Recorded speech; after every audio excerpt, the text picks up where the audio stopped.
Movie की शुरुआत 22वीं शताब्दी से होती है। यहाँ हमें समुद्र के बढ़े हुए जल स्तर को दिखाया जाता है, जिसकी वजह ग्लोबल वार्मिंग है। इसकी वजह से समुद्र के किनारे के जितने भी शहर हैं वो लगभग डूब चुके हैं और पॉपुलेशन घटती जा रही है। अब ये वो समय भी है जब इंसानों ने मीका नामक ह्यूमैनॉइड रोबोट का निर्माण कर लिया है। यहाँ हम प्रोफेसर एलन को देखते हैं। ये लोगों को एकदम इंसान की तरह दिखने वाला रोबोट दिखाते हैं। ये रोबोट बहुत ही ज़्यादा इंटेलिजेंट हैं तथा इंसानों की कठिन से कठिन बातों को समझकर उसका जवाब दे सकते हैं। लेकिन इनमें एक चीज़ की कमी होती है, वो है इमोशंस। अब प्रोफेसर एलन लोगों के बीच में अनाउंसमेंट करते हैं कि वो जल्द ही एक ऐसा रोबोट बनाने वाले हैं जिसके अंदर इमोशंस भी होंगे। वो ये भी कहते हैं कि जो भी इसे खरीदेगा ये रोबोट उसे बहुत ज़्यादा प्यार करेगा। अब हम इसी कंपनी में काम करने वाले एक आदमी को देखते हैं जिसका नाम हेनरी होता है और इसकी पत्नी का नाम मोनिका है। इन दोनों का एक बेटा भी है जिसका नाम मार्टिन है। इसकी तबीयत खराब होने की वजह से इसे एक चैम्बर में रखा गया है। इस स्लीपिंग चैम्बर में पेशेंट की सारी एक्टिविटी नोट होती है। ये लड़का एक तरह से कोमा में है तथा इसका ठीक होना लगभग नामुमकिन है। अब हम प्रोफेसर एलन को देखते हैं। ये पहला ह्यूमन चाइल्ड रोबोट बना चुके हैं। इस रोबोट में इमोशंस भी हैं। प्रोफेसर इसके बारे में अपने एम्प्लॉय हेनरी को बताते हैं जिसका लड़का बीमार है। प्रोफेसर इस रोबोट को हेनरी को दे देते हैं। इस रोबोट का नाम डेविड होता है। हेनरी इस रोबोट को अपने घर ले आता है। ये एकदम इंसान के बच्चे की तरह दिखता है। अब हेनरी की वाइफ मोनिका उससे कहती है कि मैं अपने बच्चे की जगह किसी रोबोट को नहीं देना चाहती और वो रोबोट डेविड को अपने साथ घर पर रखने से मना कर देती है। अब यहाँ पर हेनरी अपनी वाइफ मोनिका को समझाता है। अब यहाँ पर मोनिका मान जाती है। अब हेनरी मोनिका को एक पासवर्ड देता है और कहता है कि जब तुम इस पासवर्ड को बोलोगी तो वो रोबोट तुम्हारा हो जाएगा। हेनरी ये भी कहता है कि अगर भविष्य में तुम्हें ये नहीं चाहिए तो तुम्हें इसे कंपनी को लौटाना होगा। वो इसे डिसमेंटल कर देंगे क्योंकि ये चाइल्ड रोबोट जिसके साथ भी रहता है उनकी यादों को मिटाया नहीं जा सकता, इसलिए ये चाइल्ड रोबोट किसी और को नहीं दे सकते।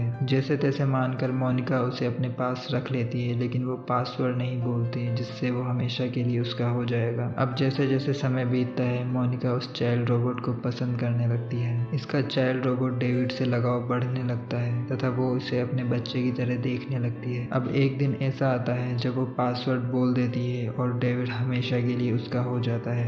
अब मोनिका जैसे ही पासवर्ड बोलती है डेविड उसे मॉम बोलना शुरू कर देता है। अब इसके अंदर बहुत सारे इमोशंस भी आ जाते हैं। अब ये एकदम इंसान के बच्चे की तरह लगता है क्योंकि अब इसमें इमोशंस आ चुके हैं। अब चाइल्ड रोबोट डेविड की वजह से इनके घर में खुशियां वापस आ जाती है। डेविड अपनी माँ मोनिका से बहुत प्यार करता है तथा मोनिका भी उसे अपने बच्चे की तरह प्यार करती है। अब एक दिन डेविड अपनी माँ मोनिका से पूछता है कि क्या आप मर जाएंगी। इस बात पर मोनिका कहती है कि हाँ, शायद मैं 50 साल और जीऊँ और इसके बाद मर जाऊँ। इसके बाद डेविड अपनी माँ की गोद में सिर रखता है और कहता है मैं चाहता हूँ कि आप हमेशा जिंदा रहें। डेविड की ये सब बातें सुनकर मोनिका बहुत ज़्यादा इमोशनल हो जाती है। अब मोनिका चाइल्ड रोबोट डेविड को अपने बेटे मार्टिन का एक खिलौना देती है। ये एक रोबोटिक टेडी बियर है। ये टेडी बियर बात भी कर सकता है। इसका नाम टेडी होता है। अब कुछ दिन बाद मोनिका को फोन पर पता चलता है कि उसका बेटा मार्टिन ठीक हो चुका है। इसके बाद जल्दी ही वो अपने बेटे मार्टिन को अपने घर ले आते हैं। हम देखते हैं कि मार्टिन चाइल्ड रोबोट डेविड से बहुत ज़्यादा जेलस रहता है। मार्टिन बार बार उसे याद दिलाता है कि तुम इंसान नहीं बल्कि एक रोबोट हो, लेकिन इस बारे में डेविड को कुछ भी पता नहीं होता है। अब एक दिन रात के समय मार्टिन डेविड से कहता है कि अगर तुम अपनी माँ का ढेर सारा प्यार पाना चाहते हो तो तुम्हें उनके बाल काटकर हमेशा के लिए अपने पास रखने होंगे। अपनी माँ मोनिका से बहुत ज़्यादा प्यार करने के कारण डेविड उसकी बात मान जाता है। अब सोते समय डेविड जब मोनिका के बाल काट देता है तो हेनरी तथा मोनिका दोनों की नींद खुल जाती है तथा वे दोनों इससे पूछते हैं कि तुमने ऐसा क्यों किया। ये बात सुनकर डेविड बोलता है कि मैं चाहता हूँ कि माँ मुझे बहुत ज़्यादा प्यार करे। इस दौरान डेविड के हाथ से बाल छूटकर टेडी के सामने गिर जाते हैं। अब हम चाइल्ड रोबोट डेविड को एक पूल पार्टी में देखते हैं जहाँ मार्टिन के बहुत सारे फ्रेंड्स भी होते हैं। मार्टिन के दोस्त एक चाकू की नोक को डेविड के हाथ में चुभाते हैं क्योंकि ये सभी लोग देखना चाहते हैं कि रोबोट को दर्द होता है या फिर नहीं। लेकिन ये चाइल्ड रोबोट डेविड बहुत अच्छे से प्रोग्राम्ड होता है तथा इसका सेल्फ डिफेंस सिस्टम एक्टिवेट हो जाता है तथा ये अपने आप को बचाने के लिए मार्टिन को पकड़ लेता है और मार्टिन से कहता है कि तुम मुझे बचाओ। और इसी दौरान गलती से वे दोनों पानी में गिर जाते हैं। अब भी डेविड मार्टिन को अपनी जान बचाने के लिए जोर से पकड़ के रखा है और इसी कारण वो ऊपर नहीं पहुंच पाता। इसी दौरान सभी लोग पानी में आ जाते हैं और जैसे तैसे मार्टिन शेन को पानी से बाहर निकालते हैं और उसकी जान बच जाती है। अब हेनरी डेविड को वापस कंपनी को लौटाने का डिसीजन ले लेता है। अब यहाँ पर डेविड को कंपनी को लौटाने के लिए मोनिका जाती है, लेकिन रास्ते में मोनिका का माइंड चेंज हो जाता है क्योंकि वो जानती है कि अगर इसे कंपनी को दे दिया गया तो वो उसे डिसमेंटल कर देंगे। ऐसा सोचकर वो डेविड को बीच रास्ते में जंगल में उतार देती है। अब मोनिका डेविड से कहती है कि तुम्हें अब यहाँ पर अकेले रहना होगा। मोनिका की ये बात सुनकर डेविड पूरी तरह से इमोशनल हो जाता है और रोने लगता है। मोनिका उससे कहती है कि अब तुम्हें यहीं रहना होगा, मैं तुम्हें अपने साथ नहीं लेकर जा सकती। तभी डेविड मोनिका से कहता है कि क्या अगर मैं पिनोकियो की तरह असली बन गया तो वो मुझे अपने साथ घर लेकर जाएंगी। मैं आपको बता दूं, पिनोकियो एक कहानी द एडवेंचर ऑफ पिनोकियो का कैरेक्टर है जिसे मोनिका ने डेविड को सुनाई थी। इस कहानी में एक नीली परी होती है। ये नीली परी पिनोकियो नाम के एक पपेट को असली इंसान में बदल देती है। अब इस कहानी के हिसाब से डेविड सोचता है कि अगर वो उस नीली परी को ढूंढ ले तो वो उसे भी असली इंसान में बदल देगी। इस बात पर मोनिका उसे समझाती है कि वो सिर्फ एक कहानी थी। मोनिका उसे समझाती है कि तुम्हें इंसानों से दूर रहना होगा तथा अपने जैसे रोबोट के साथ ही रहना होगा। अगर तुम्हें इंसान देखेंगे तो तुम्हें डिस्ट्रॉय कर देंगे। मैं आपको बता दूं, यहाँ पर उन रोबोट्स को डिस्ट्रॉय किया जाता है जिनका कोई भी मालिक नहीं होता। अब मोनिका वहाँ से चली जाती है। अब जंगल में डेविड के साथ सिर्फ टेडी बियर है। जंगल में भटकते भटकते उसे कुछ रोबोट्स दिखाई देते हैं। इन सभी रोबोट्स का कोई मालिक नहीं होता, ये सभी बेघर होते हैं। अब हम देखते हैं कि एक ग्रुप जिसका नाम फ्लैश फेयर होता है इनको पकड़कर अपने साथ ले जाता है। ऐसे बहुत सारे ग्रुप हैं जो लावारिस रोबोट्स को पकड़कर उन्हें डिस्ट्रॉय करते हैं क्योंकि इन लोगों का मानना है कि ऐसे रोबोट जिनका कोई भी मालिक नहीं होता वो इंसानों के लिए खतरा है। अब इन सब को डिस्ट्रॉय करने के लिए लोगों के बीच में लाया जाता है। दरअसल ये एक सर्कस की तरह इवेंट होता है। अब इस दौरान डेविड की मुलाकात एक दूसरे रोबोट से होती है जिसका नाम जॉय होता है। इस जॉय नामक रोबोट पर इंसान का खून करने का इल्जाम है। अब जब इन दोनों को लोगों के सामने डिस्ट्रॉय किया जाता है तो लोग डेविड के इमोशंस को देखकर बहुत ज़्यादा प्रभावित होते हैं। इन सभी को लगता है कि ये कोई रोबोट नहीं बल्कि एक इंसान का बच्चा है। ये सभी लोग बीच में आकर डेविड और जॉय को छुड़ा देते हैं। ये दोनों भागकर जंगल में आ जाते हैं। अब इन दोनों की बातचीत में डेविड जॉय को बताता है कि मैं अपनी माँ मोनिका के पास वापस जाना चाहता हूँ और इसके लिए मुझे एक रियल बॉय बनना होगा और ऐसा नीली परी ही कर सकती है। डेविड जॉय से पूछता है कि क्या तुम जानते हो कि नीली परी कहाँ मिलेगी। डेविड की बातों को सुनने के बाद डेविड, जॉय तथा टेडी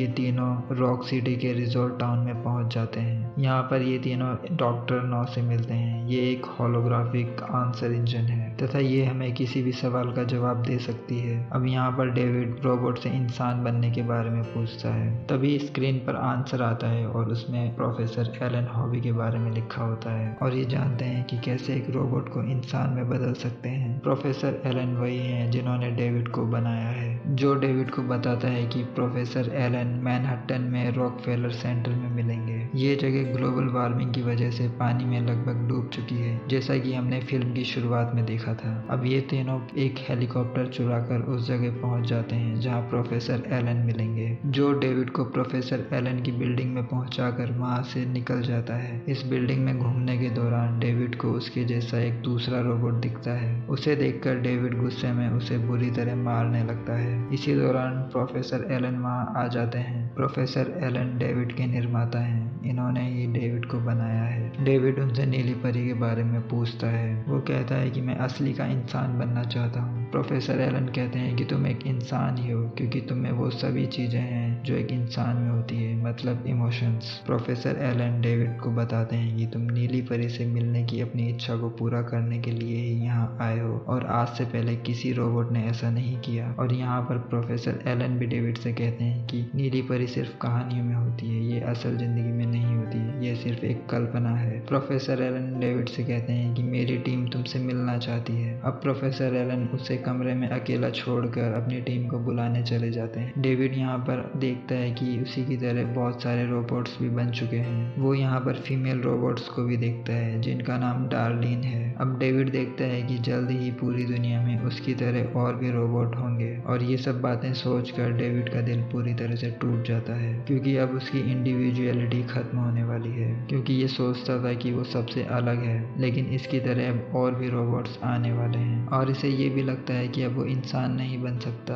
और अपनी माँ मोनिका से भी नहीं मिल सकता। ये सब बातें सोचकर थोड़ी देर बाद वो सुसाइड करने के लिए एक बिल्डिंग के कोने से पानी में कूद जाता है। पानी में कूदने के दौरान जो उसे देख लेता है, लेकिन डेविड जब पानी के अंदर जा रहा होता है तो उसे कुछ नीली परी की तरह दिखाई देता है। अब डेविड नीली परी के पास जा पाता इससे पहले ही जो फंदे की सहायता से उसे ऊपर खींच लेता है। अब डेविड जो को बताता है कि मैंने पानी में नीली परी को देखा और मैं उसके पास जाना चाहता हूँ। जब ये दोनों बात कर रहे होते हैं तभी अधिकारियों का जहाज उनके ऊपर आ जाता है तथा इलेक्ट्रोमैग्नेट की सहायता से वे लोग जो को ऊपर खींच लेते हैं। जो को ऊपर खींचने से पहले ही जो उस हेलीकॉप्टर को पनडुब्बी मोड में सेट कर देता है, जो अब पानी में भी तैर सकती है और पानी के अंदर भी जा सकती है। अब डेविड टेडी के साथ उस पनडुब्बी में बैठकर उस नीली परी के सामने पहुंच जाता है। दरअसल कोनी आइलैंड में यह एक स्टेच्यू है और ये लोगों के एंटरटेनमेंट की जगह हुआ करती थी। डेविड तथा टेडी दोनों ही नीली परी को देख रहे होते हैं। इसी दौरान एक बहुत बड़ा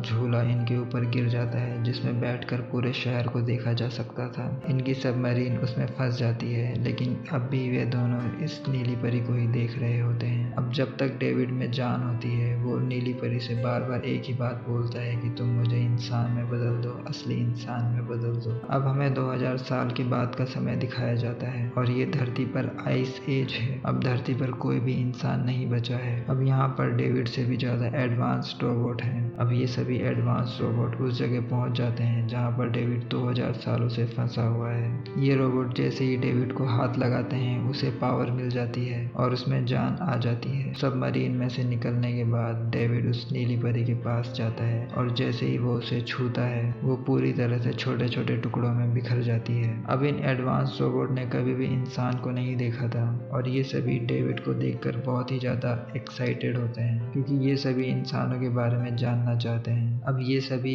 डेविड के ब्रेन को रीड करने लगते हैं और इस दौरान इन्हें पता चलता है कि डेविड अपनी माँ मोनिका को बहुत ज्यादा प्यार करता है। इसकी मेमोरी में वो नीली परी को भी देखते हैं। अब इनमें से एक रोबोट नीली परी बनकर डेविड के सामने आ जाता है। नीली परी के रूप में ये एडवांस रोबोट डेविड को बताते हैं कि 2000 साल बीत चुके हैं और इस धरती पर कोई भी इंसान नहीं बचा और तुम्हारी माँ मोनिका भी अब नहीं है। लेकिन ये नीली परी डेविड से कहती है कि हम उन लोगों को वापस ला सकते हैं जिनके बॉडी सैंपल हमारे पास हैं। इसी दौरान टेडी वहाँ पर आता है और उसके पास में वो बाल होते हैं जिसे डेविड ने काटे थे, यानी मोनिका के शरीर का पार्ट इनके पास है। अब ये एडवांस रोबोट मोनिका को बना देते हैं, लेकिन वो ऐसा सिर्फ एक दिन के लिए कर सकते हैं और इसके बाद उसे दोबारा भी नहीं बनाया जा सकता। अब डेविड अपनी माँ मोनिका के पास जाता है और बहुत ज्यादा खुश होता है और मोनिका भी डेविड को देखकर बहुत ज्यादा खुश होती है। दोनों ही एक दूसरे के साथ बहुत अच्छा समय बिताते हैं। अब रात को सोते समय मोनिका डेविड से बोलती है कि वो उसे बहुत ज्यादा प्यार करती है और अब इसके बाद मोनिका सो जाती है और डेविड भी उसके पास सो जाता है। डेविड ये बात जानता है कि उसकी माँ के साथ ये आखिरी रात है और इसके बाद वो कभी नहीं उठेगी, लेकिन फिर भी उसके चेहरे पर बहुत ज्यादा खुशी है, उस सांत्वना है। और अब डेविड भी सो जाता है और हमें बताया जाता है कि वो उस स्थान पर पहुंच जाता है जहाँ पर सपनों का जन्म होता है। अब ये मूवी यहीं पर खत्म हो